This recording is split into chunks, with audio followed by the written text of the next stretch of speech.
कर्नाटक में वो हारने का वजह पता है आपको मेन क्या है? ताकि कांग्रेस को ईवीएम पे भरोसा दिलवाना। क्योंकि 24 में मोदी से ज़्यादा भरोसा और ज़्यादा मतलब कि ऑनेस्टली के साथ हम बता रहे हैं देश का युवक को है कि 24 में मोदी जी आने वाले हैं। कि जितने भी सनातनी है कि देखो भाई आज जो काम तुम कमल दबा के कर पा रहे हो ना, या फिर जो तुम आज बीजेपी को वोट दे के कर पा रहे हो, आने वाला टाइम में तुमको जान देने के बाद भी वो काम नहीं होने वाला है। हम लोग पाकिस्तान राष्ट्र का थोड़ी मांग कर रहे हैं, खालिस्तान का थोड़ी मांग कर रहे हैं। अरे भाई गर्व से कहते हैं हिंदू राष्ट्र का मांग कर रहे हैं, तो ये गलत नहीं है। धीरेन्द्र साथी जो कर रहे हैं सही है। और कहीं ना कहीं जैसे आसाराम को बंद किया गया, आने वाला टाइम में उन पर बहुत सारा आरोप लगेगा, लेकिन हम लोग जान रहे हैं वो पहली वो बाबा नहीं, वो सरकार है, ठीक है। वो बहुत बड़े राजनीतिक है, ठीक है। वो मतलब कि उनको चाणक्य नीति ही बोला जाता है। वो इतना चाणक्य है ना बीजेपी के, मतलब कि वो जान के हारे कर्नाटक, ठीक है। ताकि कौन चुनाव आ जाएगा? हारता है ना भाई, मोटा भाई उचाना के पड़े हुए हैं, उनको पता है कहाँ हारना है कहाँ जीतना है। मेरा कहना है बीजेपी को एक ही बात कि सबका साथ सबका विकास नहीं, जिसका साथ उसका विकास, ठीक है। और जिसका साथ रहेगा उसका विकास अगर करेगा समर्थन मिलेगा। चूक गई वहाँ पे, चूक गई जहाँ पे कि ये इलेक्शन टाइम में जो है बजरंगबली करने लगी और अदर टाइम में अली अली करने लगी। सोचने वाला बात है कि एक पार्टी जो कहता है कि बजरंग दल को बैन करो और एक पार्टी जो कहता है कि मुस्लिम का आरक्षण बंद करो, ठीक है। और उसी में बीजेपी का उसमें भी ले लीजिए पीएफआई को बंद करने का बात करता है, और उधर से एक बार भी नहीं आता है पीएफआई को बैन करने के बाद। तो ये जो परिणाम आया है चुनाव का, ये परिणाम ये सिद्ध करता है, ये परिणाम ये साबित कर रहा है कि हम लोग 800 साल तक गुलाम क्यों थे। क्योंकि हिंदू को, वहाँ का हिंदू या कहीं का भी हिंदू हो या फिर हम ही क्यों ना हो, एक बात बता देते हैं, बीजेपी को वोट या फिर बीजेपी जो 14 में जीता या फिर जितना भी उसका वर्चस्व बनते गया, वो सिर्फ और सिर्फ एक वजह से बना, हिंदुत्व का वोट, ठीक है। जब बीजेपी आया तो हिंदुवादी पार्टी उसका दिया गया, हिंदुवादी की तरफ से आया, उसको सब हिंदू वोट दिया मेजोरिटी में। लेकिन एट द टाइम अगर मान लीजिए आप अब देखिएगा बीजेपी को तो कहीं ना कहीं मुकरते जा रहा है, अपना कार्यकर्ता को समर्थन नहीं। जो अगर मान लीजिए राजा सिंह या फिर मान लीजिए नुपुर शर्मा या कोई भी अगर मान लीजिए अपना स्टेटमेंट रखी है तो अपने कार्यकर्ता को इज्जत नहीं दे रहा है, मतलब उसको हटा देता है। एक साल तक नुपुर शर्मा बंद है घर में, तो कहीं ना कहीं अपने कार्यकर्ताओं को सम्मान नहीं मिल रहा है बीजेपी में।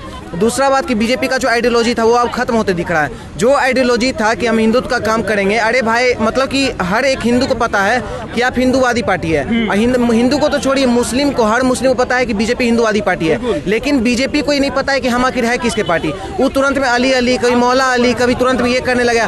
भाई देखो हम तो क्लियर कहते हैं, बिहार से बिलोंग करते हैं ना। अगर नाटक चलते रहा तो कर्नाटक में तो देख ही लिए, बिहार में भी नाटक अगर चलते रहा तो हम बता रहे सम्राट चौधरी है, कोई भी चौधरी है, ठीक है, उनको भी हम लोग गिराने काम करेंगे। क्योंकि बीजेपी का जो एंगल था, जो एंगल से लेके चल रहा था, अगर उस पर वो कंटिन्यू होता तो हम लोग सब कोई समर्थन करते हैं जी। लेकिन बजरंगबली को बैन करने के बावजूद चुनाव जीत जाना और ऊपर से दावा करना कि हम अब सरकार में 24 की तैयारी का हमारा पहला नमूना है, कांग्रेस की तरफ से बयान दिया जा रहा है। मूर्ख है सर, मतलब हिंदू सब जितना भी है ना वहाँ पे, उन लोग को मतलब ये नहीं सोचा। हमसे अगर कोई पूछता है कि भाई तुम अगर बीजेपी को वोट, अगर मान लो बीजेपी इतना काम नहीं किया, हर काम कुछ नहीं किया है, खाली राम मंदिर हिंदू मुस्लिम करवाता है, कांग्रेस करेगा, हम तो क्लियर एक ही बात जानते हैं विकल्प कोई नहीं है। लेकिन कर्नाटक में अगर आप देखिए तो एक भी विकल्प नहीं है। फिर भी अगर विकल्प ना होते भी कांग्रेस को या फिर इधर उधर वोट चल रहा है तो कहीं ना कहीं शर्मनाक बात है अपने आप में। वहाँ से हारा, हिमाचल प्रदेश से हारा, बीजेपी अपना जो होता है ना मेन जो मुद्दा रहता है वो मुद्दा से डाइवर्ट होते जा रहा है। बीजेपी को अभी भी कहेंगे तेलंगाना में इलेक्शन होगा, ठीक है, राजा सिंह को खड़ा कीजिए, गारंटी दे रहे हैं। आज जितना भी डेटा आपको बताते हैं, आज आपका चैनल पे जब भी अपलोड होगा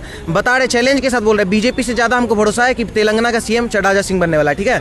आने वाला टाइम में नुपुर शर्मा को छुड़वाइए, हर एक हिंदू अगर मरते भी रहेगा तो भी आपको वोट दबाएगा, ठीक है। और हर आपको बिहार के भी युवक और जितना भी हिंदू युवक है, सब किसी से, हर देश के हर नागरिक से कहना चाहते हैं कि जितने भी सनातनी है कि देखो भाई आज जो काम तुम कमल दबा के कर पा रहे हो ना, या फिर जो तुम आज बीजेपी को वोट देके कर पा रहे हो, आने वाला टाइम में तुमको जान देने के बाद भी वो काम नहीं होने वाला है। लेकिन बिहार में तो कुछ और चल रहा है, बागेश्वर धाम सरकार का चालान कट जा रहा है, ऊपर से उनको मदारी बोला जा रहा है। देखिए आसाराम बापू हो गए, राम रहीम, कौन कौन आए थे, तो होता ही है। जो हिंदुत्व का बात करेगा, जो हिंदूवादी काम करेगा, जो हिंदू को एकजुट करने का काम करेगा, जात पात खत्म करेगा, नहीं संविधानिक एक भी आप वीडियो दिखा दीजिए, चैलेंज करते हैं, एक भी वीडियो दिखा दीजिए जो मुस्लिम के खिलाफ बात की हो, एक भी वीडियो दिखा दीजिए जो संविधान के खिलाफ बात की हो। हाँ, हिंदू राष्ट्र का बात आता है तो संविधान के अकॉर्डिंग ही हम लोग मांग कर रहे हैं, क्योंकि संविधान में ऐसा कहीं नहीं लिखा है कि आप कोई राष्ट्र का मांग नहीं कर सकते हैं। हम लोग पाकिस्तान राष्ट्र का थोड़ी मांग कर रहे हैं, खालिस्तान का थोड़ी मांग कर रहे हैं। अरे भाई गर्व से कहते हैं हिंदू राष्ट्र का मांग कर रहे हैं, तो ये गलत नहीं है। धीरेन्द्र साथी जो कर रहे हैं सही है। और कहीं ना कहीं जैसे आसाराम को बंद किया गया, आने वाला टाइम में उन पर बहुत सारा आरोप लगेगा, लेकिन हम लोग जान रहे हैं वो पहली वो बाबा नहीं, वो सरकार है, ठीक है। और आने वाला टाइम में उनका भी कहीं ना कहीं एक बहुत बड़ा फेस बनने वाला है। 24 में असर करेगा कर्नाटक का चुनाव? हाँ देखिए करेगा, लेकिन देखिए अब इसी एंगल में मोटा भाई को जान रहे हैं ना, अमित शाह के बारे में बोल रहे हैं, वो बहुत बड़े राजनीतिक है, ठीक है। वो मतलब कि उनको चाणक्य नीति ही बोला जाता है। वो इतना चाणक्य है ना बीजेपी के, मतलब कि वो जान के हारे कर्नाटक, ठीक है। ताकि कौन चुनाव आ जाएगा? हारता है ना भाई, मोटा भाई उचाना के पड़े हुए हैं, उनको पता है कहाँ हारना है कहाँ जीतना है। कर्नाटक में वो हारने का वजह पता है आपको मेन क्या है? ताकि कांग्रेस को ईवीएम पे भरोसा दिलवाना। क्योंकि 24 में मोदी से ज्यादा भरोसा और ज्यादा मतलब कि ऑनेस्टली के साथ हम बता रहे हैं देश का युवक को है कि 24 में मोदी जी आने वाले वाले हैं, क्योंकि नेशनल पार्टी में अगर देखा जाए तो सिर्फ और सिर्फ 6 पार्टी है, ठीक है, जिसमें कि 4 पार्टी मरा हुआ है, वो लोगों का कोई नामो अस्तित्व नहीं है, ठीक है। तो एक पार्टी बचा हुआ है कांग्रेस में आपको राहुल गांधी से पीएम बन नहीं सकते हैं, और प्रियंका गांधी और जो भी पढ़े लिखे उन लोग को बनाएंगे नहीं कांग्रेस, तो जीता कौन? बीजेपी, क्योंकि ना कंपटीटर है ना कंपटीशन होगा। तो सिंपल बात है 24 में बीजेपी आ रही है, इसीलिए कर्नाटक में हारी है, ताकि कांग्रेस को ना सेना पे भरोसा आता है, ना सुप्रीम कोर्ट पे भरोसा है, ना पत्रकार पे भरोसा। आप अगर सवाल पूछ दिए कुछ वो गोदी मीडिया बोल दिया जाएगा।